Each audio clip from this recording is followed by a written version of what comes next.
Mini vlog, day 3. A day in my life.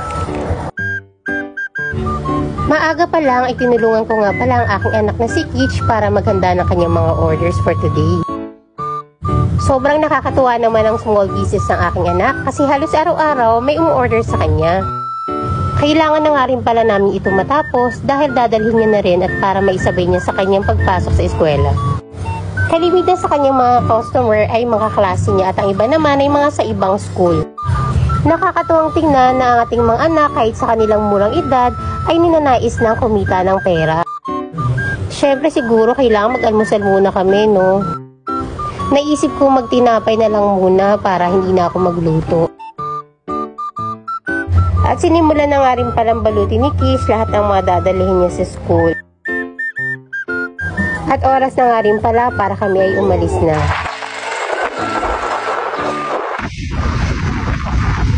Naisip ko na rin pala pahanginan yung gulong ng motor ko.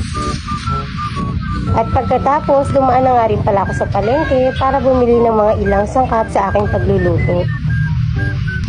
Nakakatuwa naman kasi napansin ko medyo bumaba na ang presyo ng mga bilihin. Siguro may mga ilang mahal pa din hanggang ngayon. Pero sa presyong 189 ay marami na rin akong nabili. Magsisimula na nga rin pala ako magluto para sa aming pananghalian for today. At yung baka na lang sa ref yung naisip kong lutuin. Nagsaing na nga rin pala ako. Alam mo yung pinakamahirap na part sa ating mga nanay ay yung mag-isip kung ano yung lulutuin natin sa araw-araw. At guys, ito nga palang niluluto ko ay garlic pepper beef ng Mala Jollibee.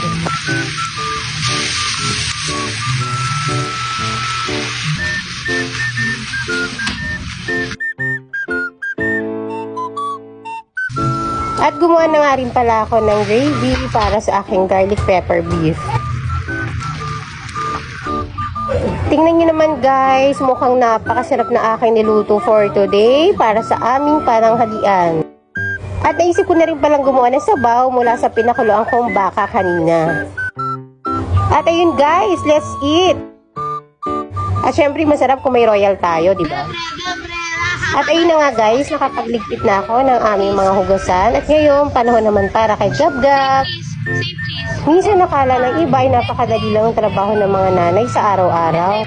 Yung kailangan mong asikasuhin lahat. At i-balance ang iyong pasensya. At ayan na nga guys, nakatulog na ang aking anak.